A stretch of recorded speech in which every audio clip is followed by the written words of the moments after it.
ಕಳೆದ 5 ವರ್ಷದಿಂದ ನಮ್ಮ ಕ್ಷೇತ್ರದ ಸಮಸ್ಯೆ ಆಲಿಸಿಲ್ಲ, ಯಾವುದೇ ಕಾರ್ಯಗಳನ್ನು ಮಾಡಿಲ್ಲ, ಈಗ ಪ್ರಚಾರಕ್ಕೆ ಬಂದಿದ್ದೀರಿ ಎಂದು ಚಿಕ್ಕೋಡಿ ಲೋಕಸಭಾ ಕ್ಷೇತ್ರದ ಕಾಂಗ್ರೆಸ್ ಅಭ್ಯರ್ಥಿ ಹಾಲಿ ಸಂಸದ ಪ್ರಕಾಶ್ ಹುಕ್ಕೇರಿ ಅವರನ್ನು ಸ್ವಪಕ್ಷದ ಕಾರ್ಯಕರ್ತರೇ ತರಾಟೆಗೆ ತೆಗೆದುಕೊಂಡ ಘಟನೆ ನಡೆದಿದೆ.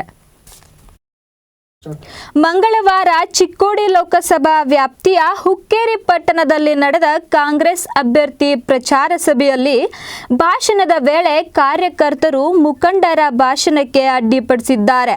ಕಾಂಗ್ರೆಸ್ ಅಭ್ಯರ್ಥಿ ಪ್ರಕಾಶ್ ಹುಕ್ಕೇರಿ ಕಾರ್ಯಕರ್ತರನ್ನು ಸಮಾಧಾನಪಡಿಸಲು ಯತ್ನಿಸಿದರು. ಜಿಲ್ಲಾ ಉಸ್ತುವಾರಿ ಸಚಿವ ಸತೀಶ್ ಜಾರಕಿಹೊಳಿ ನೇತೃತ್ವದಲ್ಲಿ ಸಭೆಯಲ್ಲಿ ಈ ಘಟನೆ ನಡೆದಿದೆ.